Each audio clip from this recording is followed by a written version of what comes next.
ماہ رمضان مبارک کا پہلا اشرا تیزی کے ساتھ گزر رہا ہے، تاہم ریاستی حکومت تلنگانہ کے مسلمانوں کو رمضان تحفہ دینے کے ضمن میں کوئی پیش رفت نہیں کر رہی ہے۔ گزشتہ 10 سال سے کے چندر شیکھر راؤ حکومت رمضان کے آغاز سے پہلے ہی نئے ملبوسات اور رمضان تحفہ مسلمانوں میں تقسیم کرنے کے لیے اقدامات کرتی تھی۔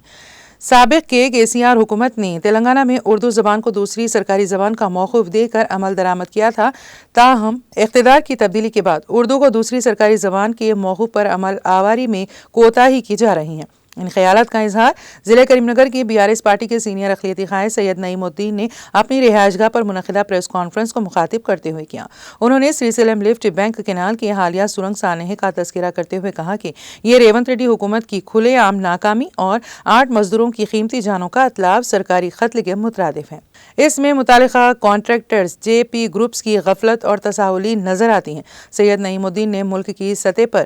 پارلیمانی نشستوں کی اثر نو حد بندی ڈیلیمیٹیشن کی مانگ کرتے ہوئے لوک سبھا حلقوں میں اضافہ کرنے کا مطالبہ کیا تاکہ جنوبی ہند کا وجود برقرار رہ سکے۔ انہوں نے مرکزی حکومت کی جانب سے ریاست میں مامنور ایئرپورٹ کی توسیع کے اعلان کا خیر مقدم کرتے ہوئے مطالبہ کیا ہے کہ کریم نگر، نظام آباد اور عادل آباد میں بھی انٹرنیشنل ایئرپورٹس تعمیر کیے جائیں، جبکہ نواب میر عثمان علی خان آصف صاحب کے دور حکمرانی میں تمام اضلاع میں ڈومیسٹک گھریلو ایئرپورٹس موجود تھے۔ سید نعیم الدین نے انکشاف کر کے آگے شمشاباد